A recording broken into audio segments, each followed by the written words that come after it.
ಈ ಸಮಯದಲ್ಲಿ ತಂದೆ ತನ್ನ ಮಗನನ್ನು ಮತ್ತು ಮಗನು ತನ್ನ ತಂದೆಯನ್ನು ಅತಿಯಾಗಿ ಪ್ರೀತಿಸಿದ ಒಂದು ಪ್ರೀತಿಯ ಕಥೆಯನ್ನು ನಾವು ನೋಡೋಣ. ಇದೊಂದು ವಿಭಿನ್ನವಾದ ಕಥೆಯಾಗಿದೆ. ಏಕೆಂದರೆ ಮಗನು ಎಷ್ಟಾಗಿ ತನ್ನ ತಂದೆಯನ್ನು ಪ್ರೀತಿಸುತ್ತಿದ್ದಾನೆ, ತಂದೆಯು ತನ್ನ ಮಗನನ್ನು ಎಷ್ಟಾಗಿ ಪ್ರೀತಿಸುತ್ತಿದ್ದಾನೆ ಎಂಬುದನ್ನು ನಾವಿಲ್ಲಿ ನೋಡಬಹುದು. ಮಗನು ಪ್ರತಿದಿನ ಕಾಯ್ತಾ ಇರ್ತಾನೆ. ಯಾತಕ್ಕಾಗಿ ಅಂದರೆ ತನ್ನ ತಂದೆ ಬರುವುದನ್ನು ಎದುರು ನೋಡ್ತಾ. ಏಕೆಂದರೆ ಮಗನಿಗೆ ತನ್ನ ತಂದೆಯ ಜೊತೆಯಲ್ಲಿ ಇರಬೇಕು, ಯಾವಾಗಲೂ ಆತನ ಕೈ ಹಿಡಿದು ನಡಿಬೇಕು ಎನ್ನುವಂತಹ ಆಸೆ ಮಗನದ್ದು. ಇಲ್ಲಿ ನೋಡಿ, ನಾವು ನೋಡ್ಬೋದು ಮಗ ಎಷ್ಟು ಸಂತೋಷವಾಗಿದ್ದಾನೆ ಎಂಬುದಾಗಿ. ಏಕೆಂದರೆ ಅವನಿಗೆ ಒಂದೇ ಒಂದು ಆಸೆ, ತನ್ನ ತಂದೆಯ ಜೊತೆ ಯಾವಾಗಲೂ ಇರಬೇಕು ಅಂತೇಳಿ. ಈ ಮಗ ಒಂದು ವ್ಯತ್ಯಾಸವುಳ್ಳ ಮಗನಾಗಿರ್ತಾನೆ. ಏಕೆಂದರೆ ಆತ ಎಲ್ಲವನ್ನ ಗಮನಿಸ್ತಾ ಇರ್ತಾನೆ. ಅಲ್ಲಿ ನಡೆಯುವಂತಹ, ಸುತ್ತಮುತ್ತ ನಡೆಯುವಂತಹ ಒಂದೊಂದು ಘಟನೆಯನ್ನು ಆತನು ಗಮನವಿಟ್ಟು ನೋಡ್ತಾ ಇರ್ತಾನೆ. ಆತನ ಆಸೆ, ಈ ಜನರ ಒಂದು ನೋವನ್ನು ನಾನು ಹೋಗಿಸಬಹುದಾ, ಅವರನ್ನು ನಾನು ಬದಲಾಯಿಸ್ಬೋದಾ ಎಂಬುದಾಗಿ ಆತನು ಗಮನಿಸ್ತಾ ಇರ್ತಾನೆ. ಇಲ್ಲೂ ಕೂಡ ಈ ಒಂದು ಮಹಿಳೆ ಪುರುಷನ ಈ ಒಂದು ಸಂದರ್ಭವನ್ನು ನೋಡುವಾಗ ಆತನ ಮನಸ್ಸಿನಲ್ಲಿ ಒಂದು ಆಸೆ ಉಂಟಾಗುತ್ತೆ. ಯಾಕೆ ಈ ಒಂದು ಮಹಿಳೆ ಬೇಸರದಲ್ಲಿದ್ದಾಳೆ, ಈ ಮಹಿಳೆಯ ದುಃಖವನ್ನು ನಾನು ಹೋಗಿಸಬಹುದಾ ಅಂತೇಳಿ ನಿಂತು ನೋಡ್ತಾರೆ. ಆದರೆ ತಂದೆ ಆತನನ್ನು ಕರೆದುಕೊಂಡು ಹೋಗ್ತಾರೆ. ಏಕೆಂದರೆ ಮಗನಿಗೆ ಆಸೆ ಏನು ಅಂದರೆ, ಈ ಒಂದು ಜನರ ನೋವನ್ನು ನಾನು ಹೋಗಿಸ್ಬೇಕು, ಏನಾದರೂ ಬದಲಾವಣೆ ತರಬೇಕು ಅಂತೇಳಿ. ಅದೇ ರೀತಿ ಇಲ್ಲೂ ಕೂಡ ಈ ಒಂದು ಮೆಟ್ರೋ ಟ್ರೈನ್ ಹತ್ತಿ ತಂದೆ ಮಗ ಇಬ್ಬರು ಜೊತೆಯಲ್ಲಿ ಹೋಗುವಾಗ ಇಲ್ಲೂ ಕೂಡ ಮಗನು ಗಮನಿಸ್ತಾನೆ ಈ ಒಂದು ಮಹಿಳೆ ಮತ್ತು ಪುರುಷನನ್ನು. ಈ ಒಂದು ಪುರುಷ ತುಂಬ ಸಂತೋಷವಾಗಿ ಇರ್ತಾರೆ. ಆದರೆ ಈ ಮಹಿಳೆಯ ದುಃಖ, ನೋವು, ಬೇಸರವನ್ನು ಈ ಒಂದು ಮಗನು ನೋಡ್ತಾನೆ. ಆತನಿಗೆ ಒಂದು ಪ್ರಶ್ನೆ, ಇವರಿಬ್ಬರಲ್ಲೂ ಒಂದು ವಿಭಿನ್ನವಾದ ಒಂದು ನೇಚರ್ ಕಾಣ್ತಾ ಇದೆ ಅಲ್ವಾ. ಒಬ್ಬರು ಸಂತೋಷವಾಗಿದ್ದಾರೆ, ಇನ್ನೊಬ್ಬರು ಬೇಸರದಲ್ಲಿದ್ದಾರೆ. ಏನು ತಪ್ಪಾಗಿದೆ ಅಂತೇಳಿ ಅವರಿಬ್ಬರನ್ನ ನೋಡುವಾಗ ಆತನಿಗೆ ಅವನು ಆ ಒಂದು ತಂದೆ ಯಾವ ರೀತಿ ಆತನನ್ನು ಪ್ರೀತಿಸ್ತಾ ಇದ್ದಾರೆ ಎಂಬುದಾಗಿ ಆ ಪ್ರೀತಿಯನ್ನು ನೆನೆಸಿ ನೋಡ್ತಾರೆ. ನನ್ನ ತಂದೆ ಎಷ್ಟು ಮಾತ್ರ ನನ್ನನ್ನು ಪ್ರೀತಿಸ್ತಾ ಇದ್ದಾರೆ ಅಲ್ವಾ ಅಂತ ಹೇಳಿ. ಆದರೆ ಈ ಒಂದು ಮಗ ಒಂದೊಂದು ಸಮಯದಲ್ಲೂ ಒಂದೊಂದು ಘಟನೆಯನ್ನು ನೋಡುವಾಗಲೂ ಆತನಿಗೆ ಆ ತಂದೆ ಎಷ್ಟು ಪ್ರೀತಿಸ್ತಾ ಇದ್ದಾರೆ ಎಂಬುದಾಗಿ ಆ ಪ್ರೀತಿಯನ್ನು ಗಮನಿಸ್ತಾ ಇರ್ತಾನೆ. ಇಲ್ಲೂ ಇಬ್ಬರು ಒಟ್ಟಾಗಿ ಹೋಗುವಾಗ ಮಗ ಕೇಳ್ತಾನೆ, ಅಪ್ಪ, ನಾನು ದೊಡ್ಡವನಾದ್ಮೇಲೆ ಏನು ಮಾಡಲಿ, ಈ ಲೋಕದಲ್ಲಿ ಬದಲಾವಣೆ ತರಬೇಕಲ್ವಾ, ಎಲ್ಲರೂ ಎಷ್ಟೋ ರೀತಿಯ ದುಃಖದಲ್ಲಿ ಬೇಸರದಲ್ಲಿ ಇದ್ದಾರೆ, ಅವರಲ್ಲಿ ಆ ಒಂದು ಬದಲಾವಣೆ ನಾನು ತರಬೇಕು, ನಾನೇನಾದರೂ ಚೇಂಜಸ್ ಮಾಡಬೇಕು ಅಂತೇಳಿ ಕೇಳುವಾಗ ಅಪ್ಪ ಪ್ರೋತ್ಸಾಹಿಸ್ತಾರೆ, ನಿನ್ನಿಂದ ಆಗುತ್ತೆ ಮಗನೇ, ನೀನು ಚೇಂಜ್ ಮಾಡ್ತೀಯಾ, ನಿನ್ನಿಂದ ಸಾಧ್ಯ ಇದೆ ಅಂತೇಳಿ ಹೇಳ್ತಾರೆ. ಪ್ರಿಯರೇ, ಇಲ್ಲಿ ಒಂದು ಟ್ರೈನ್ ಬರ್ತಾ ಇದೆ. ಈ ಒಂದು ಟ್ರೈನ್ ಅನ್ನೋದು ಜೀವಿತವಾಗಿದೆ. ಈ ಒಂದು ಟ್ರೈನ್ ಎಂಬ ಜೀವಿತದಲ್ಲಿ ಎಲ್ಲ ರೀತಿಯ ಜನರನ್ನು ನಾವು ನೋಡಬಹುದು. ಅನೇಕ ರೀತಿಯ ತಮ್ಮ ಸ್ವಂತ ಕಾರ್ಯಗಳಲ್ಲಿ ಮಗ್ನರಾಗಿದ್ದಾರೆ, ಕೆಟ್ಟ ಕೆಲಸ ಮಾಡ್ತಾ ಇರೋರಿದ್ದಾರೆ, ಅಶ್ಲೀಲ ಕೃತ್ಯ ಮಾಡ್ತಾ ಇರೋರಿದ್ದಾರೆ, ಸುಳ್ಳು ಹೇಳ್ತಾ ಇರೋರಿದ್ದಾರೆ. ಎಲ್ಲ ರೀತಿಯ ಕಾರ್ಯಗಳನ್ನು ಮಾಡ್ತಾ ಇರುವ ಜನರನ್ನು ನಾವೊಂದು ಈ ಟ್ರೈನಲ್ಲಿ ನೋಡ್ತಾ ಇದ್ದೇವೆ. ಅದೇ ರೀತಿಯಲ್ಲೇ ಇದೇ ಟ್ರೈನಲ್ಲೇ ನಾನು ನೀವು ಕೂಡ ಪ್ರಯಾಣಿಸ್ತಾ ಇದ್ದೀವಿ. ಈ ದಿನ ಕೂಡ ಈ ಒಂದು ಟ್ರೈನ್ ಎಂಬ ಪ್ರಯಾಣದಲ್ಲಿ, ಈ ಜೀವಿತದ ಪಯಣದಲ್ಲಿ ನಾವೆಲ್ಲರೂ ಕೂಡ ಇದ್ದೀವಿ. ಪ್ರಿಯರೇ, ಇಲ್ಲಿ ತಂದೆ ಮತ್ತು ಮಗ ಇಬ್ಬರೂ ಕೂಡ ಆ ಒಂದು ತಂದೆಯ ಕೆಲಸದ ಜಾಗಕ್ಕೆ ಹೋಗ್ತಾರೆ. ಪ್ರತಿದಿನ ಮಗನು ಆತನ ತಂದೆಯ ಕೆಲಸದ ಜಾಗಕ್ಕೆ ಅವನು ಹೋಗ್ತಾರೆ. ಅವರು ನೋಡ್ತಾರೆ ಒಂದೊಂದು ಕೆಲಸ ಕಾರ್ಯ ಏನು ಮಾಡ್ತಿರ್ತಾರೆ ಅಂತೇಳಿ. ಇಲ್ಲಿ ತಂದೆಯ ಕೆಲಸ ಏನಾಗಿರುತ್ತೆ ಅಂದರೆ, ಆ ಒಂದು ಸೇತುವೆ, ಒಂದೇ ಬ್ರಿಡ್ಜ್ ಇರುತ್ತೆ, ಅಲ್ಲಿ ಟ್ರೈನ್ ಮತ್ತು ಬೋಟ್ ಎರಡೂ ಕೂಡ ಒಟ್ಟಿಗೆ ಪ್ರಯಾಣ ಮಾಡಬಾರ್ದು. ಮಾಡಿದರೆ ಅಲ್ಲಿ ಒಂದು ಆಪತ್ತು ಉಂಟಾಗುತ್ತೆ. ಆದ್ದರಿಂದ ತಂದೆಯ ಕೆಲಸ ಏನಾಗಿರುತ್ತೆ ಅಂದರೆ, ಟ್ರೈನ್ ಬರೋದಿಲ್ವಾ ಅಥವಾ ಈ ಸಮಯದಲ್ಲಿ ಬೋಟ್ ಬರೋದಿಲ್ವಾ ಅಂಥೇಳಿ ಎಲ್ಲವನ್ನ ಸೇಫಾಗಿ ನೋಡಿ ಆ ಒಂದು ಸ್ವಿಚ್ಚನ್ನು ಅವರು ಆನ್ ಮಾಡಬೇಕಾಗಿರುತ್ತೆ. ಇದು ತಂದೆಯ ಕೆಲಸ. ಇಲ್ಲಿ ಮಗ ಕೂಡ ಇದನ್ನು ನೋಡ್ತಾ ಇರ್ತಾರೆ. ಆದ್ದರಿಂದ ಇಲ್ಲೀಗ ತಂದೆ ಕೆಲಸ ಮಾಡೋದಕ್ಕೆ ಹೋಗುವಾಗ ಮಗನಿಗೆ ಹೇಳ್ತಾರೆ, ನೀನಿಲ್ಲಿ ಮೀನಿಡಿ, ನಾನು ಹೋಗಿ ಅಲ್ಲಿ ಕೆಲಸ ಮಾಡ್ತೀನಿ ಅಂಥೇಳಿ ತಂದೆ ಹೋಗಿ ತುಂಬ ಒಂದು ಬ್ಯುಸಿಯಾದ ಒಂದು ಕೆಲಸದಲ್ಲಿ ಅವರು ಮುಳುಗಿರ್ತಾರೆ. ಮಗ ಇಲ್ಲಿ ಮೀನು ಹಿಡಿತಾ ಇರ್ತಾನೆ, ಅವನು ಆಟ ಆಡ್ತಾ ಇರ್ತಾನೆ. ಇಲ್ಲಿ ತಂದೆ ಒಂದು ಕಡೆ ಕೆಲಸ ಮಾಡ್ತಾ ಇದ್ದರೂ ಕೂಡ ಇನ್ನೊಂದು ಕಡೆ ತಂದೆಯ ಗಮನ ಏನಾಗಿರುತ್ತೆ ಅಂದರೆ ಮಗುವಿನ ಕಡೆಗೆ ಆಗಿರುತ್ತೆ. ಏಕೆಂದರೆ ತಂದೆಗೆ ಮಗ ಅಂದರೆ ತುಂಬ ಇಷ್ಟ ಪ್ರಿಯರೇ. ಇಲ್ಲಿ ನೋಡಿ, ತಂದೆ ಏನು ಮಾಡ್ತಾರೆ ಅಂದರೆ ಫೋನ್ ಮಾಡಿ ವಿಚಾರಿಸ್ತಾರೆ, ಓಕೆ ಈ ಸಮಯದಲ್ಲಿ ಟ್ರೈನ್ ಬರೋದಿಲ್ಲ ಅಂತ ಹೇಳಿ ಅವ್ರು ಏನು ಮಾಡ್ತಾರೆ, ಆ ಒಂದು ಸೇತುವೆನ ಮೇಲಕ್ಕೆ ಎತ್ತೋದಕ್ಕೆ ಸ್ವಿಚ್ಚನ್ನು ಆನ್ ಮಾಡ್ತಾರೆ. ಇಲ್ಲಿ ನಾವು ನೋಡ್ಬೋದು, ಸೇತುವೆ ಈಗ ಮೇಲೆ ಹೋಗ್ತಾ ಇದೆ. ಈಗ ಈ ಸಮಯದಲ್ಲಿ ಟ್ರೈನ್ ಏನಾದರೂ ಬಂದರೆ ಅಲ್ಲಿ ಜನರೆಲ್ಲರೂ ಕೂಡ ಸತ್ತೋಗ್ತಾರೆ. ಪ್ರಯಾಣ ಮಾಡ್ತಿರುವ ಪ್ರತಿಯೊಬ್ಬರು ಕೂಡ ಸತ್ತೋಗ್ತಾರೆ. ಏಕೆಂದರೆ ಇದೊಂದೇ ಬ್ರಿಡ್ಜ್ ಆಗಿರೋದ್ರಿಂದ ಈ ಒಂದು ಕ್ಷಣದಲ್ಲಿ ಆ ಒಂದು ತಂದೆ ವಿಚಾರಿಸಿ ಈಗ ಏನು ಮಾಡ್ತಾರೆ, ಸ್ವಿಚ್ಚನ್ನು ಆನ್ ಮಾಡಿದ್ರು. ಈಗ ಒಂದು ಬೋಟ್ ಏನಾಗ್ತಾ ಇದೆ, ಅಲ್ಲಿ ಮೂವ್ ಆಗ್ತಾ ಇದೆ, ಪ್ರಯಾಣ ಆಗ್ತಾ ಇದೆ.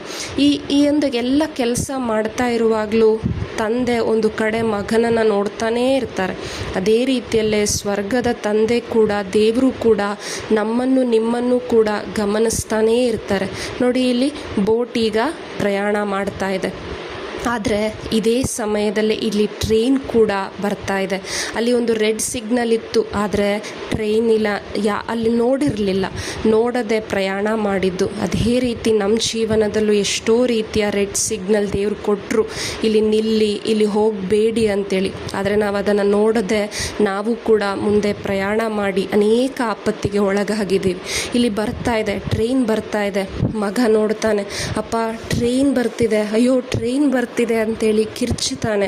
ಏಕೆಂದರೆ ಈಗ ಟ್ರೈನ್ ಪ್ರಯಾಣ ಮಾಡಿದರೆ ಅದರ ಒಳಗಿರುವ ಎಲ್ಲ ಜನರು ಸತ್ತೋಗ್ತಾರೆ ಅಂತೇಳಿ ಮಗನಿಗೆ ಗೊತ್ತು. ಮಗ ಇಲ್ಲಿ ಗಾಬರಿಯಿಂದ ನೋಡ್ತಾನೆ, ಏನಾಗ್ತಿದೆ, ಅಯ್ಯೋ ಟ್ರೈನ್ ಬರ್ತಿದೆ ಅಲ್ವಾ, ಜನ ಎಲ್ಲ ಸತ್ತೋಗ್ತಾರಲ್ವಾ ಅಂತೇಳಿ. ಮಗನ ಆಸೆ ಒಂದೇ ಆಗಿತ್ತಲ್ವಾ, ಜನರಲ್ಲಿ ಏನಾದರೂ ಬದಲಾವಣೆ ತರಬೇಕು, ಜನರಿಗೆ ಒಳ್ಳೇದಾಗಬೇಕು, ಅವರ ನೋವು ಹೋಗಿಸ್ಬೇಕು ಅನ್ನೋದು ಮಗನ ಅತಿಯಾದ ಆಸೆ ಆಗಿತ್ತು. ಅದರಿಂದ ಮಗ ಏನು ಮಾಡ್ತಾನೆ, ಪ್ರತಿದಿನ ತಂದೆ ಮಾಡೋ ಕೆಲಸ ನೋಡ್ತಾ ಇದ್ದಿದ್ದರಿಂದ ಅವನು ಆ ಒಂದು ಸ್ವಿಚ್ಚನ್ನು ಅದನ್ನು ತೆಗಿಯೋದಕ್ಕೆ ಹೋಗ್ತಾನೆ. ಇಲ್ಲಿ ತಂದೆ ಇದನ್ನು ಗಮನಿಸ್ತಾರೆ, ಅಯ್ಯೋ ಟ್ರೈನ್ ಬರ್ತಿದೆ ಅಲ್ವಾ, ಒಂದು ಕಡೆ ಟ್ರೈನ್ ಬರ್ತಿದೆ, ಇನ್ನೊಂದು ಕಡೆ ಮಗನನ್ನು ನೋಡ್ತಾರೆ. ತಾನು ಅತಿಯಾಗಿ ಪ್ರೀತಿಸಿದ ಮಗ ಎಲ್ಲಿದ್ದಾನೆ, ಎಲ್ಲೋದ, ಅಯ್ಯೋ ಅಂತೇಳಿ ನೋಡುವಾಗ ಇಲ್ಲಿ ನೋಡ್ತಾರೆ ಈ ಒಂದು ಸ್ವಿಚ್ಚನ್ನು, ಅದನ್ನು ಎಳೆಯೋದಕ್ಕೆ ಮಗ ಪ್ರಯತ್ನಿಸುವಾಗ ಮಗ ಬಿದ್ದೋದ ಒಳಗೆ. ಈಗ ತಂದೆಗೆ ಒಂದು ಕಾರ್ಯ ಮಾಡಬೇಕು, ಮಗನ ಅಥವಾ ಲೋಕನ.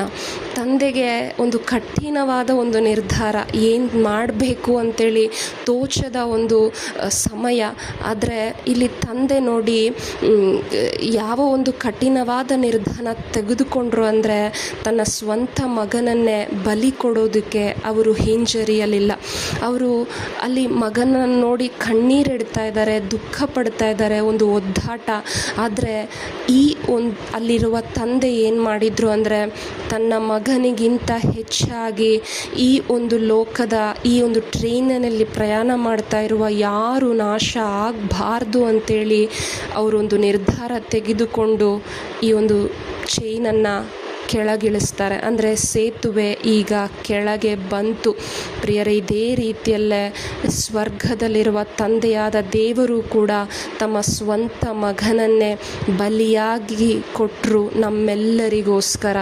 ನಮಗೆ ಯಾರಿಗೂ ಕೂಡ ಇದರ ಅರಿವಿರಲಿಲ್ಲ. ಇಲ್ಲಿರುವ ಒಳಗೆ ಪ್ರಯಾಣ ಮಾಡ್ತಾ ಇರುವ ಜನರಿಗೂ ಕೂಡ ಇದರ ಅರಿವಿಲ್ಲ ಇವತ್ತು ಏನಾಗಿದೆ ಅಂತೇಳಿ. ಇವತ್ತು ನಾವೆಲ್ಲರೂ ಜೀವಿಸ್ತಾ ಇದ್ದೀವಿ, ನಮ್ಮ ಆತ್ಮದ ಮರಣಕ್ಕೆ ನಾವು ಒಳಗಾಗಲಿಲ್ಲ, ನಾಶನಕ್ಕೆ ಒಳಗಾಗಲಿಲ್ಲ. ಕಾರಣ ಏನು ಅಂದರೆ ದೇವರು ತಮ್ಮ ಸ್ವಂತ ಮಗನನ್ನೇ ನಮ್ಮೆಲ್ಲರಿಗಾಗಿ ಬಲಿಯಾಗಿ ಕೊಟ್ಟರು. ಅಷ್ಟು ಮಾತ್ರ ತಂದೆಯಾದ ದೇವರು ನನ್ನನ್ನು, ನಿಮ್ಮನ್ನು, ಎಲ್ಲರನ್ನೂ ಕೂಡ ಪ್ರೀತಿಸ್ತಾ ಇದ್ದಾರೆ. ಈ ಪ್ರೀತಿಯನ್ನು ನಾವಿವತ್ತು ಒಮ್ಮೆ ನೋಡೋದಾದರೆ, ಇವತ್ತು ತಂದೆಯಾದ ದೇವರು ಎಷ್ಟು ಮಾತ್ರ ನಮ್ಮನ್ನು ಪ್ರೀತಿಸಿದ್ರು, ಯಾವಾಗಲೂ ಮಗನೊಂದಿಗೆ ಒಟ್ಟಾಗಿ ಜೀವಿಸ್ತಾ ಇದ್ದರು. ಆ ಮಗನ ಆ ಒಂದು ಅನ್ಯೋನ್ಯತೆಯಲ್ಲಿ ಇದ್ದ ಆ ತಂದೆ ಈಗ ಮಗನಿಂದ ಬೇರ್ಪಟ್ಟು ಹೋಗ್ತಾ ಇದ್ದಾರೆ. ಬೇರ್ಪಟ್ಟು ಹೋದ ಆ ಕ್ಷಣ, ಆ ಒಂದು ನೋವು ತಂದೆಯ ಕಣ್ಣಿನಲ್ಲಿ ನಾವು ನೋಡ್ಬೋದು. ಆದರೆ ಇದೆಲ್ಲವನ್ನ ಮಾಡಿದ್ದು ನಮ್ಮ ಪಾಪಿಗಳಾದ, ಅಶ್ಲೀಲ ಕೃತ್ಯ ಮಾಡ್ತಾ ಇರುವ, ಕೆಟ್ಟತನ ಮಾಡ್ತಾ ಇರುವ, ಅನೇಕ ರೀತಿಯ ಸುಳ್ಳು ಕಾರ್ಯ, ಏನೆಲ್ಲ ಕೆಟ್ಟತನ ಮಾಡ್ತಾ ಇರುವ, ಟ್ರೈನಿನಲ್ಲಿ ಪ್ರಯಾಣ ಮಾಡ್ತಾ ಇರುವ ನಮ್ಮೆಲ್ಲರಿಗಾಗಿಯೇ ತಂದೆಯಾದ ದೇವರು ತಮ್ಮ ಸ್ವಂತ ಮಗನನ್ನೇ ಬಲಿಯಾಗಿ ಅರ್ಪಿಸಿದ್ದಾರೆ. ನಾವ್ಯಾರೂ ಕೂಡ ಯೋಗ್ಯರಲ್ಲ, ಆದರೂ ಕೂಡ ದೇವರು ತಮ್ಮ ಪ್ರಾಣವನ್ನೇ ಕೊಟ್ಟರು. ಇಲ್ಲಿ ನೋಡಿ, ಈ ಒಂದು ಮಹಿಳೆಯನ್ನು ಕೂಡ ನಾವು ನೋಡ್ಬೋದು. ಡ್ರಗ್ಸ್ ತಗೊಳ್ಳೋದಕ್ಕೆ ಅಲ್ಲಿ ಒಂದು ಟ್ರೈ ಮಾಡ್ತಾ ಇದ್ದಾಳೆ. ಈ ಒಂದು ಮಹಿಳೆಗೋಸ್ಕರನೂ ಕೂಡ ತಂದೆಯಾದ ದೇವರು ತಮ್ಮ ಸ್ವಂತ ಮಗನನ್ನು ಬಲಿ ಕೊಟ್ಟಿದ್ದಾರೆ. ಇಲ್ಲಿ ನೋಡಿ, ಈ ಒಂದು ಮಹಿಳೆ ತಂದೆಯನ್ನು ನೋಡಿದ್ರು, ಆ ತಂದೆಯ ಆ ಒಂದು ಕಣ್ಣೀರನ್ನು ಗಮನಿಸಿದ್ರು. ಯಾತಕ್ಕಾಗಿ ಇವರು ಅಳ್ತಾ ಇದ್ದಾರೆ? ತಮ್ಮ ಸ್ವಂತ ಮಗನನ್ನೇ ತ್ಯಾಗ ಮಾಡಿದಾರಲ್ವ, ಆ ಪ್ರೀತಿಯನ್ನು ಇಲ್ಲಿ ಈ ಮಹಿಳೆ ನೋಡ್ತಾಳೆ. ಇದನ್ನು ನೋಡುವಾಗ ನಿಜವಾಗ್ಲೂ ನಾವೇನು ಮಾಡ್ತೀವಿ ಅಂದರೆ, ಎಲ್ಲ ಕೆಟ್ಟತನವನ್ನು, ಎಲ್ಲ ರೀತಿಯ ಅಶ್ಲೀಲ ಕೃತ್ಯಗಳನ್ನು, ದೇವರಿಗೆ ವಿರುದ್ಧವಾಗಿರುವಂಥದ್ದನ್ನು ನಾವು ನಿಲ್ಲಿಸೋದಕ್ಕೆ ಸಾಧ್ಯ ಆಗುತ್ತೆ. ಏಕೆಂದರೆ ನನಗಾಗಿಯೇ, ಈ ಕೆಟ್ಟತನ ಮಾಡ್ತಾ ಇರುವ ನನಗಾಗಿಯೇ ಅವರು ಬಲಿಯಾಗಿದ್ದು, ನನಗಾಗಿಯೇ ತಂದೆಯಾದ ದೇವರು ತಮ್ಮ ಸ್ವಂತ ಮಗನನ್ನೇ ಕೊಟ್ಟದ್ದು. ಇದನ್ನು ನಾವು ಅನುಭವಿಸಬೇಕು. ಈ ಪ್ರೀತಿಯನ್ನು ನಾವು ಅನುಭವಿಸುವಾಗ ನಮ್ಮ ಎಲ್ಲ ಕೆಟ್ಟತನದಿಂದ ನಾವು ಹೊರಬರೋದಕ್ಕೆ ಸಾಧ್ಯವಾಗ್ತದೆ. ಇವತ್ತು ನಾವು ಹೇಳ್ಬೋದು, ನಾನು ಏನು ಮಾಡಬೇಕು ಅಂದ್ಕೊಳ್ತಾ ಇದ್ದೀನೋ ಅದನ್ನು ನನ್ನಿಂದ ಮಾಡೋದಕ್ಕೆ ಸಾಧ್ಯ ಆಗ್ತಾ ಇಲ್ಲ. ಆದರೆ ನಾನು ಯಾವ ಪಾಪ ಮಾಡಬಾರ್ದು ಅಂದ್ಕೊಳ್ತಾ ಇದ್ದೀನೋ ಅದನ್ನೇ ನನ್ನ ಜೀವಿತದಲ್ಲಿ ಮತ್ತೆ ಮತ್ತೆ ಶರೀರ ಸ್ವಭಾವಕ್ಕೆ ಒಳಗಾಗಿ ನಾನು ಮಾಡ್ತಾ ಇದ್ದೀನಿ ಎಂಬುದಾಗಿ ಸಂತ ಪೌಲರು ಹೇಳಿದ ಹಾಗೆ ನಾವು ಹೇಳ್ತಾ ಇರ್ಬೋದು. ಪ್ರಿಯರೇ, ಈ ಒಂದು ಹೋರಾಟದಲ್ಲಿ ನಾವು ಜಯ ಗಳಿಸಬೇಕು. ಏಕೆಂದರೆ ನಮ್ಮೆಲ್ಲರಿಗಾಗಿ ಏಸು ಕ್ರಿಸ್ತರು ಜಯ ಗಳಿಸಿದ್ದಾರೆ. ಆ ಏಸು ಕ್ರಿಸ್ತರ ಮುಖಾಂತರ ದೇವರು ನಮಗೆ ಕೊಟ್ಟಿರುವ ಆ ಜಯ ನಾವೊಬ್ಬೊಬ್ಬರೂ ಕೂಡ ಅನುಭವಿಸಬೇಕು. ಏಕೆಂದರೆ ಏಸು ಕ್ರಿಸ್ತರು ಶಿಲುಬೆಯಲ್ಲಿ ಸತ್ತರು, ಆದರೆ 3ನೇ ದಿನ ಪುನರುತ್ಥಾನ ಹೊಂದಿದರು. ಅದೇ ರೀತಿಯಲ್ಲೇ ನಮ್ಮೆಲ್ಲರಿಗೂ ಆ ಒಂದು ಜೀವವನ್ನು, ಹೊಸ ಜೀವವನ್ನು ದೇವರು ನಮಗೆ ಕೊಟ್ಟಿದ್ದಾರೆ. ಏಸು ಕ್ರಿಸ್ತರಲ್ಲಿ ನಮ್ಮ ಪಾಪಗಳು ಶಿಲುಬೆಗೇರಿಸಲ್ಪಟ್ಟು ಏಸು ಕ್ರಿಸ್ತರ ಮುಖಾಂತರ ನಮ್ಮೆಲ್ಲರಿಗೂ ಕೂಡ ಹೊಸ ಜೀವವನ್ನು, ಹೊಸ ಜನ್ಮವನ್ನು ದೇವರು ಕೊಟ್ಟಿದ್ದಾರೆ. ಈ ಸೂರ್ಯ ಮುಳುಗುತ್ತೆ, ಮತ್ತೆ ಸೂರ್ಯ ಎದ್ದೇಳುತ್ತೆ. ಪ್ರಿಯರೇ, ಇವತ್ತು ನಮ್ಮ ಜೀವಿತ ಕೂಡ ಹಳೆಯದೆಲ್ಲ ಹೋಯ್ತು. ಇವತ್ತು ನಾನು ಈ ದಿನ ಬದುಕಿದ್ದೀನಿ, ನೆನ್ನೆಯ ದಿನ ಸತ್ತೋಯ್ತು. ಮುಂದೆ ನಾವು ಏನಾಗ್ತೀವಿ ನಮಗೆ ಗೊತ್ತಿಲ್ಲ. ಆದರೆ ಇವತ್ತು ಈ ದಿನ ನಾವು ಬದಲಾಗಬೇಕು. ಈ ದಿನ ನಾವಾಗಿರುವಂಥ ದುರವಸ್ಥೆಯಿಂದ ನಾವು ಹೊರಬರಬೇಕು. ಏಸು ಕ್ರಿಸ್ತರು ನನಗಾಗಿಯೇ ಸತ್ತದ್ದು. ಏಸು ಕ್ರಿಸ್ತರು ನನಗಾಗಿಯೇ ತಮ್ಮ ಪ್ರಾಣವನ್ನೇ ಅರ್ಪಿಸಿದ್ದು.